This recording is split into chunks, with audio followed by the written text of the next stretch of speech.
Panawagan ni Senator Alan Peter Cayetano. Ito panoorin natin. The record, Chair, would like to apologize to Senator Cayetano, who has been waiting for quite some time. Thank you for your patience and indulgence. Senator Cayetano is recognized. What is your pleasure? Presiding Senator Judge, since we already stated as a court that we will take literally Section 3, subparagraph 6 of Article 11 of the 1987 Constitution, that no person shall be convicted without the concurrence Ito nandyan na sina Attorney Sheila at nandyan na yung mga prosecutors at mga defense team dyan. Ito po yung day 1 ng ating impeachment trial ni VP Sara. of 2/3 of all members of the Senate. May I ask the members of this court through the presiding justice to consider, not today, I have a proposal, but not today, but to consider communication with the Sandigan Bayan for the attendance of Senator Dante Marcoleta and Senator Jinggoy Estrada. Yan. Considering that the presiding officer may correct me if I'm wrong, but if we get to May karapatan naman talaga silang dalawa.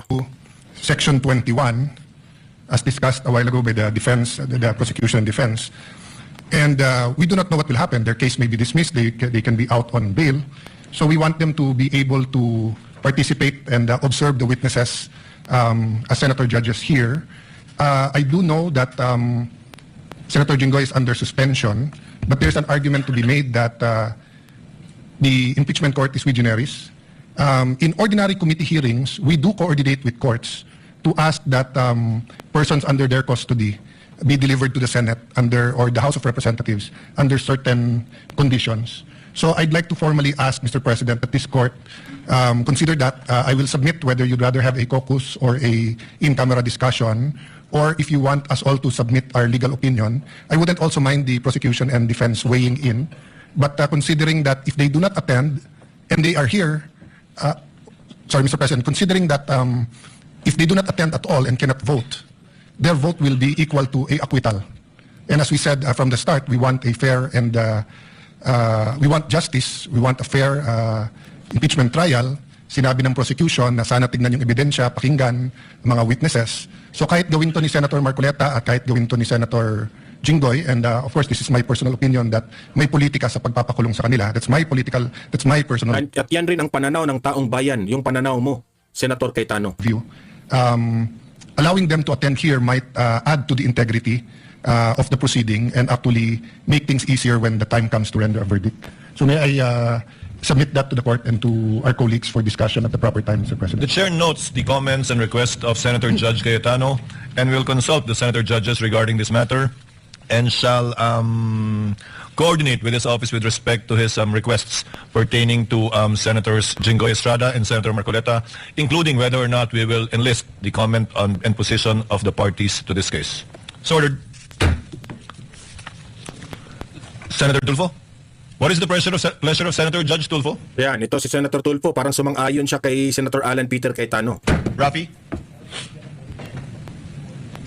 Mr. Presiding Officer, as far as I'm concerned, I would allow siguro mag-monitor yung mga si Senator Jinggoy, Senator Marcoleta. They will be allowed na kahit man lang yung sa TV monitor. Para sa akin, I do agree with what Senator Alan Peter Cayetano was suggesting. Thank you, Mr. Presiding Officer. The point of Senator Judge Rafi Tulfo is well taken by the Chair. Any others? If there are none, Presiding Officer would now like to deal with an administrative matter before we adjourn for this afternoon. On the matter of providing public access to case records, yes, Senator Judge Marcos, what is your pleasure, ma'am? Yes, Presiding Officer, may I request an update? As I recall, during the pretrial conference, there was disagreement on how to go about the markings on the various documents, and among the thousands of pages that we have received in evidence for the trial, it apparently was resolved that the counsels would place their initials on the evidence. Is that correct? Is that still what stands today? And each party would take the respective evidence or files and present the same during the trial to guarantee that the same evidence would be presented. Is that That correct? is correct, with the exception of some, I think, documents that where the original was not presented, which is being corrected, I think, by the parties as we speak. Are we in fact in receipt as judges of all these thousands of pages? Dahil ako, simple lang hinahanap ko yung affidavit of investigation, yung dalawang NBI na unang testigo na sana haharap ngayon, nakita ko sa libu-libong pahina na sinubmit, mali-mali ang pagka-annex ng AOI, hindi ko talaga mahanap. Tapos, ang sabi doon, Annex G. Pero nung kinalkal ko yung Annex G, hindi naman affidavit yun, kundi disbursement voucher or something like that. Kaya, hindi ko alam kung nag-provide ba talaga ang clerk ng Senate ng records as marked during pre-trial at kung pinal na talaga ito at pag-aaralan natin. At this point in time, Your Honor, documentary evidence as of yet has not been formally offered and therefore has not been turned over to the court. Neither is it as of yet been identified by a witness to authenticate the same and to be allowed admission into the records of this court. That time will come. Once the prosecution presents their witness and identifies the piece of evidence, that will be the proper time, perhaps, that the good Senator Judge can ask for a copy because the lady might want to ask questions of the witness. Should that time come for the witness to testify as to the document marked previously, erroneously or rightfully by either party. Yes, precisely. Thank you very much, Presiding Officer. We wish to prepare for the three first witnesses and we're unable to access any of their affidavits or other documents. Thank you. Duly noted and entered into the records. What is the pleasure of Senator Judge Padilla? Ginoong tagapamahalang hukom, gusto ko lamang pong sundan yung sinabi ni Senator Judge Alan Peter Cayetano at magpasalamat po kay Senator Judge Raffy Tulfo.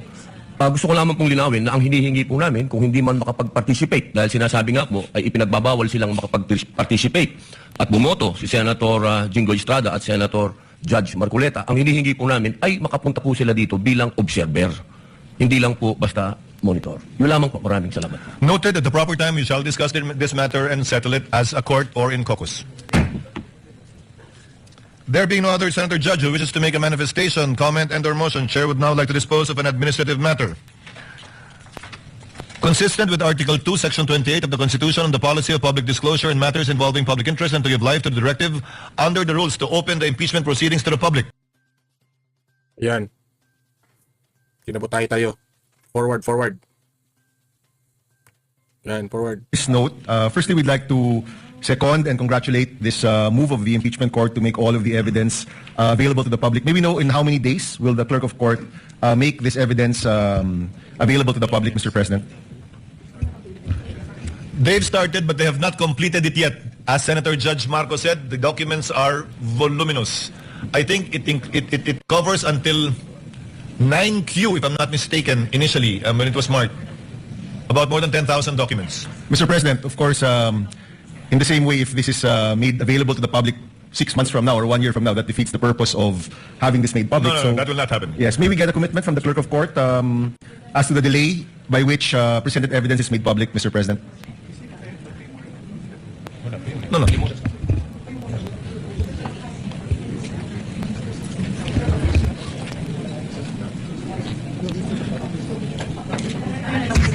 Let me clarify, Your Honor.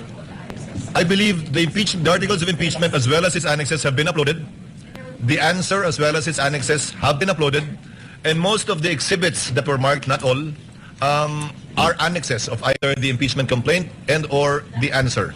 Can the chair give you an update before the week is over as to a realistic timetable to upload in real time already? Again, except for the journal, which we need to approve. So we cannot upload the Wednesday transcript or journal until we meet again on Monday and approve the journal of Wednesday. So that would be the only delay, if at all, in uploading it. That should be the only delay. So if I take it correctly, Mr. President, the clerk of court will endeavor to upload all of the presented evidence in real time at the soonest possible time, except for the journal, which needs approval of the body. That is correct, Your Honor. Thank you, Mr. President. Senator Judge Cayetano, Alan? Presiding Senator Judge, just a clarification. No? So no problem with complete transparency with any public records. But when we talk about evidence, precisely that's why we want a fair trial, due process. There's a process wherein the prosecution shall present evidence, then they will offer it. And then if there's a question as to the relevance or if it is prohibited, for example, if a evidence presented is a fruit of the poisonous tree, will we upload that? We haven't decided yet here whether we will accept it as evidence or not. So let me tell you first which ones, personally, I don't have a problem with. Don't have a problem with the public records in general being completely transparent. I have no problem with Senator Judges given time to review everything, and I assume we're all trained to consider only the evidence that is later on offered and admitted. So my problem is that, for example, no, if someone offers now, between now and the trial, wiretapped recordings, do we upload that? when we have not made a ruling yet on that. So I just want to be clarified on that. The chair will clarify. As the chair said earlier, only the pleadings, motions, and memoranda filed by the parties, and insofar as the exhibits marked are concerned, only those attached as annexes to either the articles of impeachment and or the answer to the impeachment complaint. Insofar as documentary evidence is concerned, it will only be admitted, and if at all admitted by the court, and published once formal offer has been made. Until such time, we will not publish any documentary evidence even after being identified by a witness, because it is the formal offer that will determine its admission by the court after the Same party thing, rests. just to clarify, same with if we do issue a subpoena, Lucis Tecum. The subject matter of the subpoena will not be published, but the motion for the issuance of a subpoena Thank you. will. Thank you for that clarification. Thank you, Your Honor. Senator Judge Erwin Tulfo is recognized. What is your pleasure, sir? Thank you, Mr. President. Thank you, Mr. Presiding Officer. Just want to be clarified. I need a clarification, Mr. Presiding Officer, with regards to Hindi mo naintindihan? these anti-money laundering council documents or pieces of evidence that will be submitted here. Will it be okay if we tackle this in public, or shall we tackle evidence from the AMNOC during an executive session? I believe this is under the bank secrecy law, or we can tackle it because this is an impeachment court, Mr. Presiding Officer. What we will debate upon, if at all, on the scheduled date to be set by the chair, is a debate on whether or not to issue the subpoena duces tecum ad testificandum in relation to AMLC records, not the actual records yet. Once it is granted by the court and is issued, it will have to be presented by the parties. We cannot tackle and discuss it in executive session, because anything and everything discussed in executive session cannot be revealed into the public and used by this court. Secondly, it can only be, if at all, revealed by a unanimous vote or consent by all the senator judges, which effectively hog ties that piece of evidence if we discuss and talk about it only in executive session. Whether or not it is to be made public, whether or not it can be legally obtained, will be decided by this court after hearing the oral arguments of the parties. Thank you for that clarification, Mr. Presiding Officer. What is the pleasure of Senator Judge Villanueva? Yes, Mr. President. Considering that we have been tackling and asking of pieces of evidence, I think there's a lot of questions with regard to the mahiwagang BIR box, Mr. President. Yung clarification lang po, where is it now, and when are we going to transfer it to the Bureau of Internal Revenue? It is with the clerk of court in the office of the Secretary General as instructed by the chair. It should be sent back to the BIR by tomorrow morning. In the condition... Ayan patungkol po ito sa BIR box na hindi tinanggap bilang ebidensya. Ibinalik ng impeachment court. Ito, panoorin natin ito yung continuation sa yun yung natapos na yun pero ito yung nangyari doon sa BIR box. Insofar as the BIR box is concerned, what is the pleasure of? Insofar as the BIR box is concerned, this box was turned over to the Senate as part of the documents, including the articles of impeachment. However, the court is not yet in custodia lehis of this box, given that there is no lawful order issued by the court for this box to be turned over to the Senate. More so that it is not yet offered in evidence, not even as of yet marked. The chair therefore orders that the BIR box, closed, sealed, and as it is received, be sent back to the BIR or the Bureau of Internal Revenue. Ayan, i-send back na. Luistro, Dilima, ngayon? Kayo yung gustong mabuksan ito. Hindi naman kagustuhan yan ng defense team. Okay? Sumusunod lang talaga sila dito, itong mga senator judges. Kung talagang buksan ba ito o hindi, paano yan? Ibinabalik na sa BIR. Bye-bye! Without prejudice to any action that the court may take, if a motion will be filed by either party for the issuance of a subpoena, and we shall await action, if any, by the BIR Commissioner, should that time come. So ordered. Now, insofar as the subpoena requested by the prosecution for the two NBI agents, may I request the clerk of court to kindly read the motion for the issuance of subpoena ad testificandum.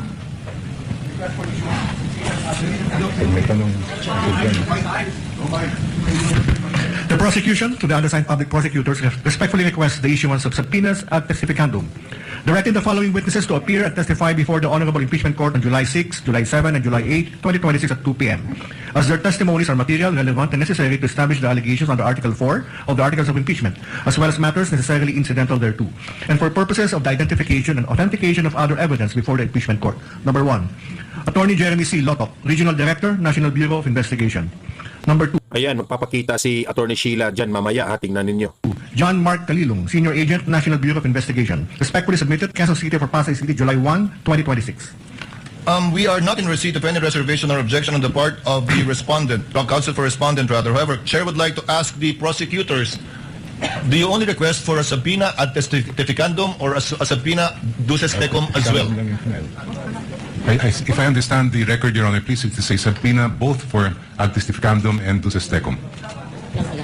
The motion filed by the prosecutors is only for a subpoena ad testificandum. That's why the Chair is clarifying. Your Honor, I stand corrected, if Your Honor, please. It's just Counsel for ad for testificandum. Counsel for respondent? if I may, Your Honor, just to set the Please record proceed. straight, the presiding officer earlier inquired mentioned that the court is not in receipt of any objection from the respondent, but just to set the record straight, the respondent has not received any copy of the request for subpoena being mentioned today, Your Honor. What we received, Your Honor, was a manifestation containing the list of the witnesses of the prosecution for July 6, 7, and 8, Your Honor. And so it would be impossible for the defense or the respondent to object or to even comment on a request that we were not served with any copy with. The two witnesses against whom a subpoena has been requested by the prosecution were mentioned in the pre-trial brief of the prosecution and was not commented on by the respondents in their pre-trial brief. But if you do have any objections now, the court would be more than glad, or reservations, the court would be more than glad to hear it before ruling on the motion for the issuance of a subpoena on That's these fine. two NBI agents. At this point, Your Honor, that's fine. We'll just place on record our objections as the testimonial evidence is presented. Duly noted. Chair hereby orders that the subpoena ad testificandum and duces tecum be issued to the aforementioned two NBI agents contained in the motion. Although by nature subpoena is ex parte, we would Chair would instruct the clerk of court to kindly upload all of the filings of all of the parties to the website for the information not only of the senator judges, but also of the parties and their counsels. The Chair earlier, counsel for respondent, said that witnesses for the succeeding week shall be manifested in open court on the last day of the trial, in this case by Wednesday, insofar as the next week's trial is concerned. Sorted. Now, insofar as the request for subpoena for bank records and AMLC records, Chair recognizes the clerk of court to kindly read and spread into the records the request for the issuance of subpoena, both, I believe, ad testificandum and duces tecum, or just duces tecum, for the aforementioned documents. The clerk of court may proceed. Request for issuance of subpoena duces tecum. The prosecution respectfully requests the issuance of a subpoena duces tecum to the branch manager of the following banks: BPI Julia Vargas Branch, BPI Green Hills EDSA Branch, Philippine Savings Bank Wilson Branch, BDO Unibank Inc. Davao CM Recto Branch, Metrobank Davao Ecoland Branch, BDO Unibank Davao Rizal Branch, Security Bank Bikutan Branch, Land Bank San Pedro Branch, Philippine Savings Bank Davao MADR Branch,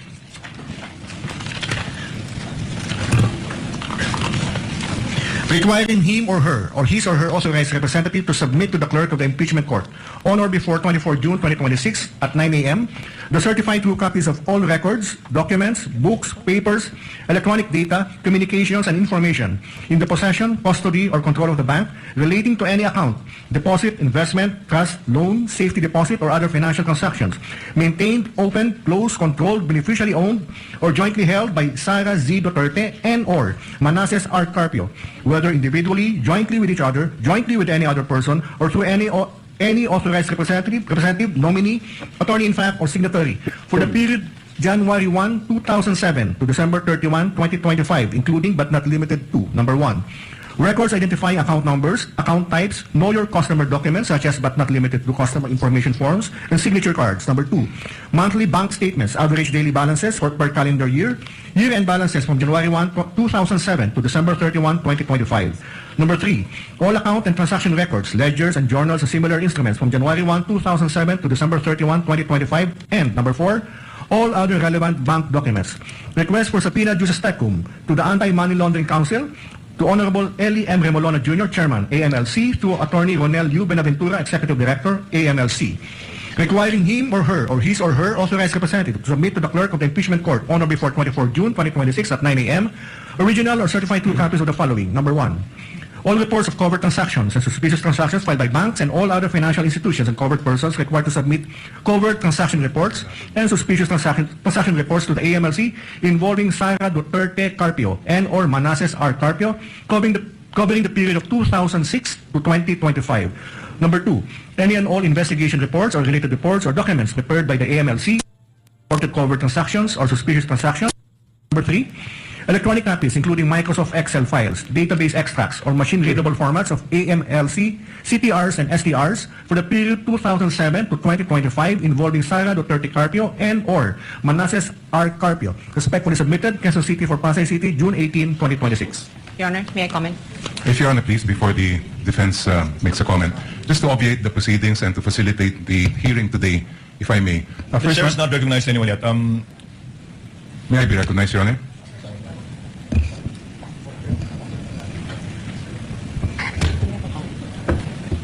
Yes, the counsel for prosecutor.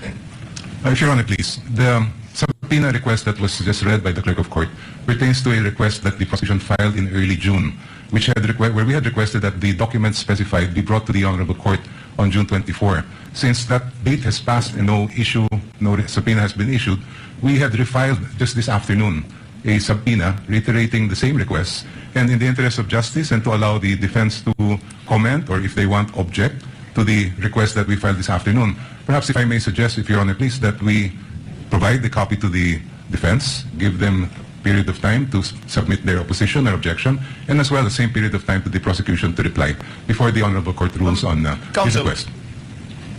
is the motion for subpoena ducis tecum and or ad testificandum that you filed today exactly the same as what you filed before? No, Your Honor. It contains the same documents that we had requested earlier, but there were some additional documents that were also mentioned in the request we filed this afternoon. So you asked for additional documents? Yes, Your Honor. What does counsel for respondent say?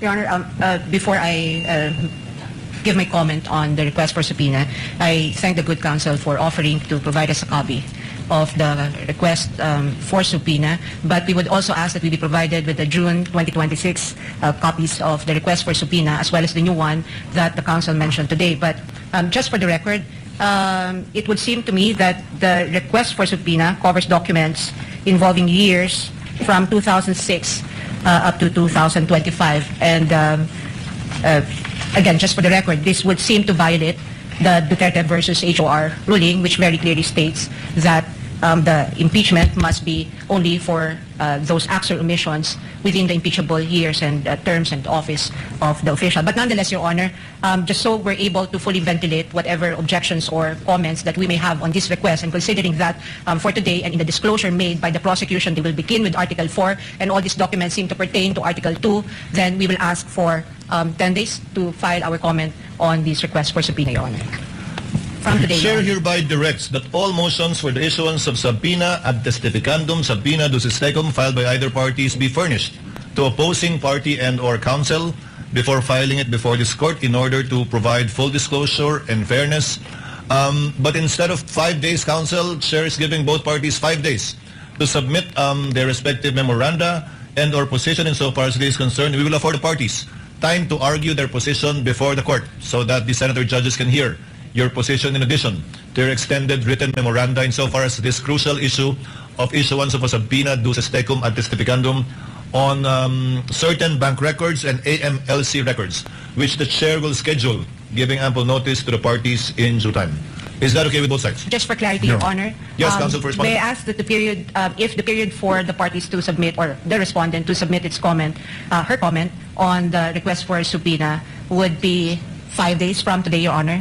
From today, but you can submit it on Monday since it lands on a Saturday. Second, Your Honor, the presiding officer mentioned that we also must submit a memorandum or position paper on this, Your Honor. If you so desire, or you simply can argue it in open court, Okay, but yeah. you may want to submit an extended written memorandum on the matter for the easy reading of the senator judges pertaining to this issue.